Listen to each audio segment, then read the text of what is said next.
Shalom, queridos, graça e a paz do nosso Deus, mais uma exposição da palavra do Senhor aqui no canal Frutificai. Queridos, nós queremos falar hoje sobre um tema, eu tenho certeza que ele vai abençoar a tua vida. Nós vamos falar hoje sobre Jonas e o seu conflito interno. Exatamente isso. Nosso texto base se encontra em Jonas, no seu capítulo 4, versos 1 até o 4. Eu quero aqui trazer algo que incomodava o profeta e que foi responsável, inclusive, pela sua atitude desde o início do livro de Jonas, até mesmo ao último capítulo. Se você está interessado, vem comigo.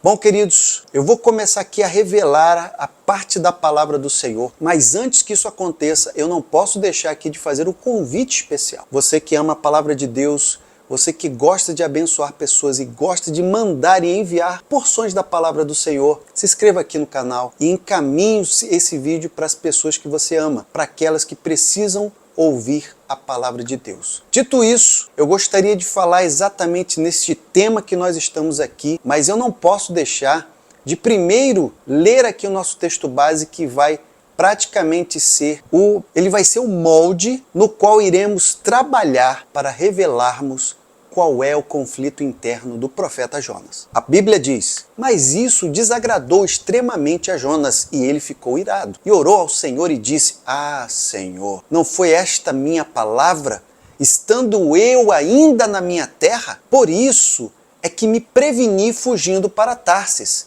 pois sabia que és Deus compassivo e misericordioso, longânimo e grande em benignidade, e que te arrependes do mal. Peço-te, pois, ó Senhor, tira minha vida, porque melhor me é morrer do que viver. E disse o Senhor: fazes bem que assim te ires, queridos do Senhor. Nós temos aqui uma porção da palavra do Senhor, onde demonstra nitidamente que o profeta estava totalmente desapontado e que ele já desconfiava de que o resultado na missão que Deus tinha lhe dado desde o início seria ali que Deus perdoasse as pessoas dos quais ele tinha missão de trazer o juízo. No entanto, ele está triste com essa decisão. E ele não somente está triste, como ele pede de forma extrema de que tire-lhe a vida o Senhor, porque para ele era melhor morrer do que viver.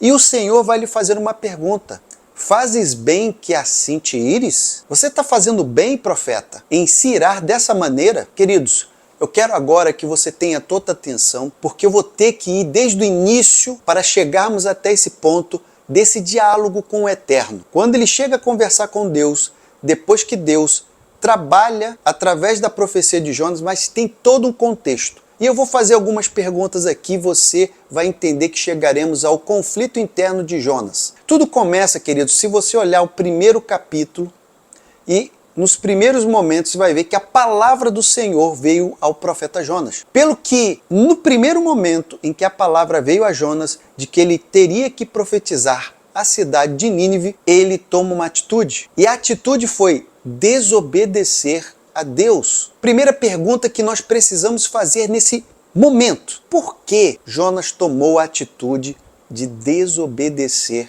a Deus? E quando nós olhamos esse momento em que Jonas decide a não fazer o que Deus estava lhe dando a ordem para fazer, porque esse daqui não era aquela vontade permissiva de Deus, era a vontade obrigatória, onde Deus estava lhe dando uma mensagem: olha, você, profeta, eu preciso que você profetize a cidade de Nínive, porque a sua maldade chegou até mim. Queridos, essa é a primeira pergunta: por que o profeta não obedeceu? Mas não para por aí. O profeta, ele teria que ir a 800 quilômetros de Israel, ao norte de Israel, a 800 quilômetros. No entanto, ele toma a direção onde ele vai até Jope, ali na parte portuária, para pegar ali uma embarcação para ir ao sul, a mais de 1000 quilômetros ao sul. Queridos, ele estava indo no sentido totalmente contrário.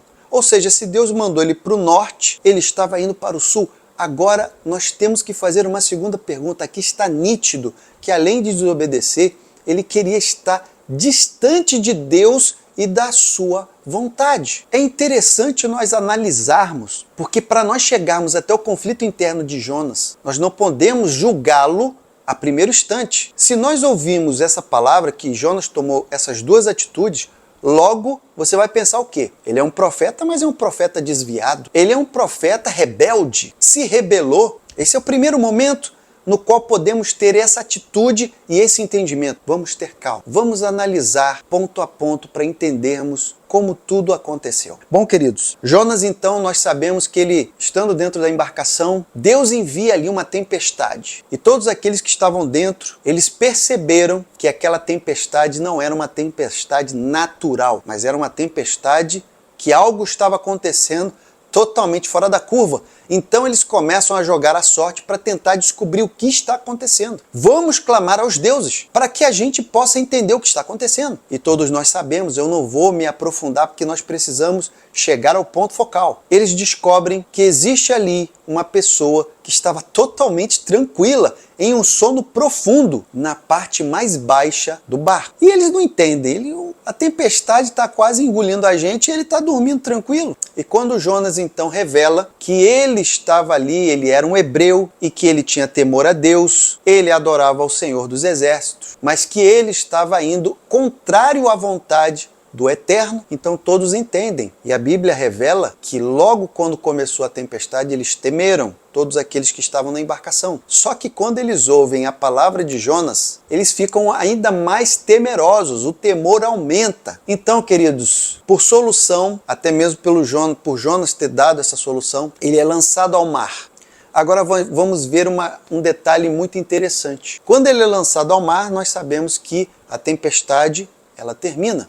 No entanto, ele estava em alto mar. E ali seria o quê? O momento do profeta provavelmente ser levado pelas correntes ou até mesmo viesse a perecer por qualquer situação que em alto mar pode acontecer. No entanto, pela providência do Eterno, um grande peixe o engole. E ele vai parar naquele lugar de forma segura.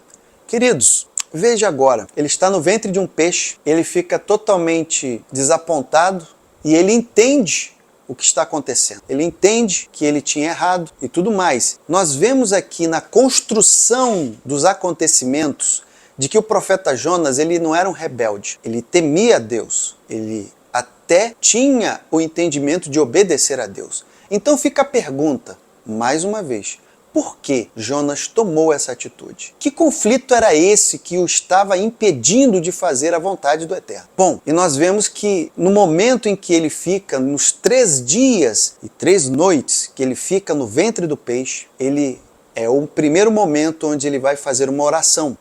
E nessa oração ele se compromete com o Eterno de ter ali o seu júbilo de agradecimento, a sua voz de agradecimento. A partir do momento em que ele se conserta diante de Deus, o Senhor então manda que o peixe o mande para fora. E ele vai parar exatamente na areia. Ele já estava próximo, então ele parou na areia, são e salvo.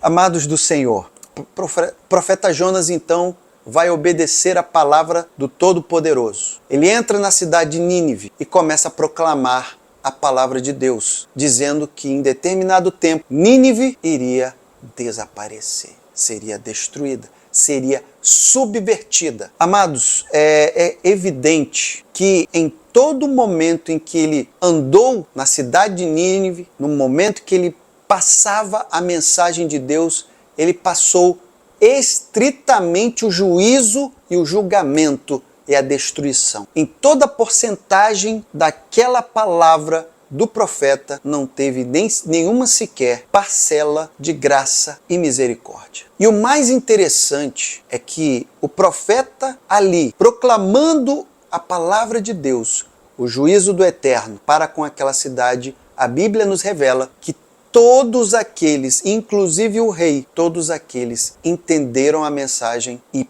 praticamente se converteram dos seus maus caminhos. Amados, esse provavelmente é um ato que não veremos no Antigo Testamento, porque um profeta, ele fala a uma nação, a nação de Nínive, e todos, sem exceção, se convertem dos seus maus caminhos, se vestem de panos de saco, eles se prostram e começam a clamar por misericórdia. O que acontece é que o Senhor se arrepende do que tinha ali declarado para com a cidade de Nínive, que era subvertê-la, destruí-la. Agora sim, nós estamos aqui no diálogo do profeta com Deus. E nós estamos vendo que ele está totalmente desorientado, ele está triste, ele está irado. E ele não se vê feliz pela sua mensagem ter trazido salvação àquela nação. E, inclusive, ele diz que ele sabia que isso ia acontecer, ele tinha noção de que esse era o resultado que ia ocorrer. Agora, eu não entendo, e nós podemos aqui fazer a outra pergunta: por que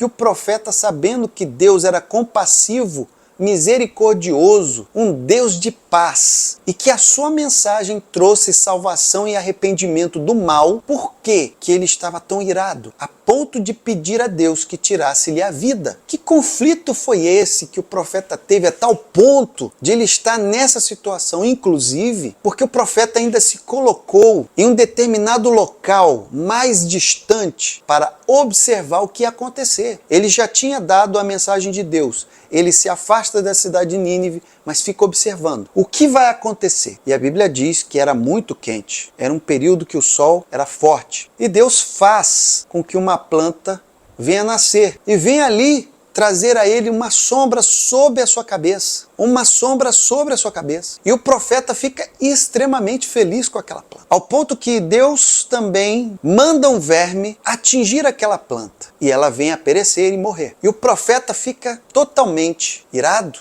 desesperado, fica desapontado com aquilo e pede a Deus com que tire-lhe a vida, porque é melhor morrer do que viver. E o Senhor lhe faz essa mesma pergunta: se aquela ira que ele tinha, será que era razoável ele ter aquele tipo de ira? Queridos, agora chega o ponto de nós tentarmos revelar e passarmos aqui informações extremamente importantes aqui sobre essa parte do conflito de Jonas. Porque Jonas teve toda essa atitude. Queridos, ele não era uma pessoa qualquer, ele era reconhecido como profeta de Deus. Ele era contemporâneo de Amós. Como que um homem no qual Deus falava-lhe e lhe dava uma missão tão importante, e não era para qualquer cidade? Era a cidade de Nínive, uma cidade grandiosa. Tinha no mínimo 120 mil pessoas. Queridos, e o profeta, estando ali, depois de tudo que nós já narramos, ele está irado. Que conflito é esse? Agora vamos revelar. Prepara a sua caneta, prepara aí tudo o que você precisa. Queridos, quando o próprio Eterno, ele tinha declarado ao profeta Jonas que ele iria profetizar a cidade de Nínive, ainda que fosse uma mensagem de juízo, o profeta, em primeiro instante, ele logo quis fugir desta missão. A cidade de Nínive era uma cidade dos assírios. Ou seja, não era um profeta falando para a sua nação se arrepender, para a sua nação voltar para o seu Deus, para a sua nação vir e adorar o Deus verdadeiro. Não. No Antigo Testamento, nós estamos falando de um profeta que iria falar para uma nação que era opositora a Israel, os assírios. A cidade de Nínive, uma cidade grandiosa. Uma cidade onde os seus habitantes eram reconhecidos pelas suas maldades, onde eles estavam conquistando todas as cidades vizinhas. Todos aqueles que estavam perto, eles estavam conquistando, eles estavam destruindo. E a sua maldade era tão grande, que podemos imaginar o quanto era terrível a ponto de chegar ao Todo-Poderoso. Então, o profeta iria falar para praticamente aqueles que ele deveria não ter nenhum tipo de amor. Ele não tinha nenhum tipo de misericórdia no seu coração para com aquela nação. A bem da verdade, ele gostaria que aquela nação fosse realmente julgada. Mas você vê pela palavra do profeta Jonas, ele diz: eu sabia que isso ia acontecer.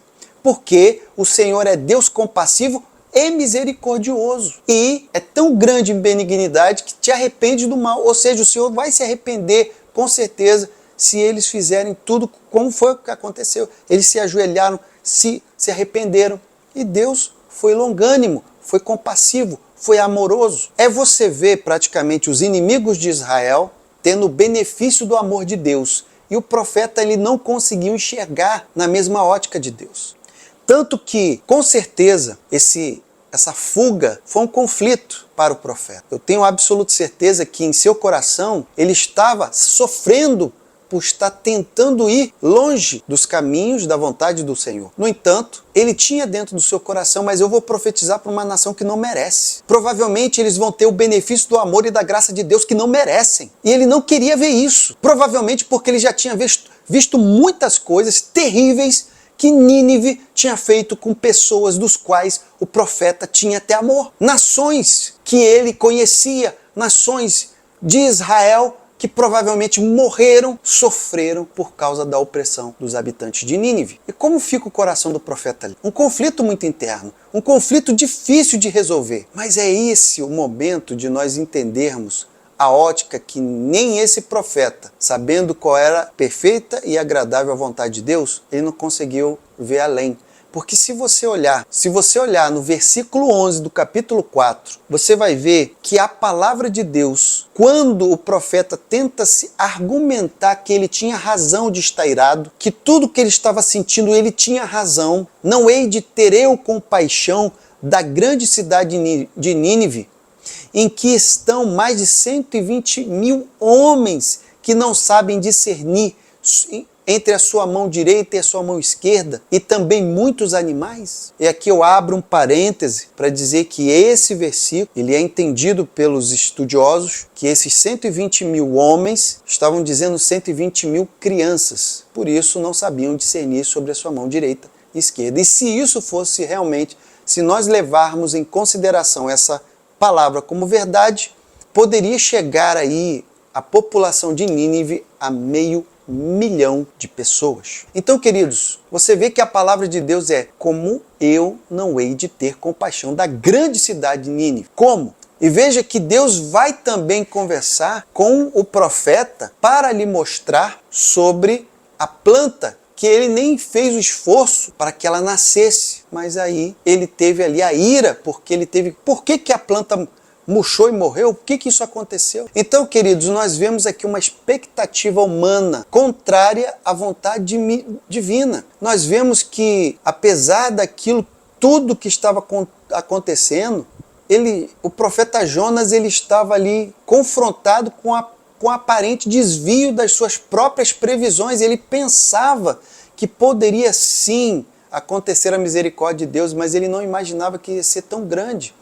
E ele imaginando ali, como pode o Eterno ter compaixão deste povo? Queridos, é incrível, porque a atitude do profeta, ela praticamente nos revela o que muito se tem hoje. Existem cristãos que até fazem oração contra o seu irmão por causa de uma situação do qual ele não tolera, ele não suporta. Ele prefere fazer uma oração de destruição para com seu próximo do que uma oração para que a graça venha alcançar o seu irmão, a sua irmã. Hoje, nós temos esse tipo de fragilidade da compreensão humana de muitos queridos e queridas que não conseguem compreender os desígnios divinos e ficam ali com a sua visão limitada que os impedem de abraçar plenamente o que é a graça e o amor de Deus. Queridos, nós temos uma cegueira muito grande espiritual,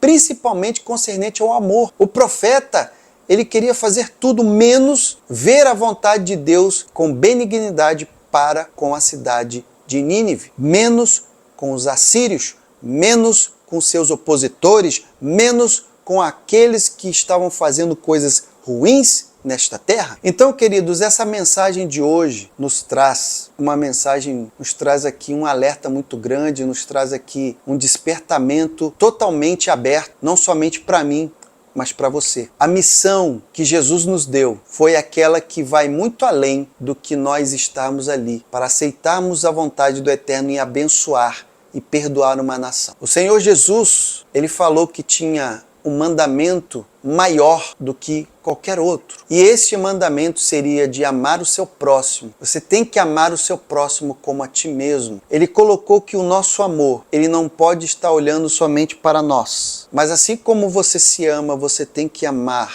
aquele que está próximo. E olha que quando Jesus está falando o seu próximo, ele não está falando aquele que você ama, aquele que você tem simpatia, aquele que gosta de você e você gosta dele, aquele que você tem um vínculo ou até mesmo você tem uma afinidade.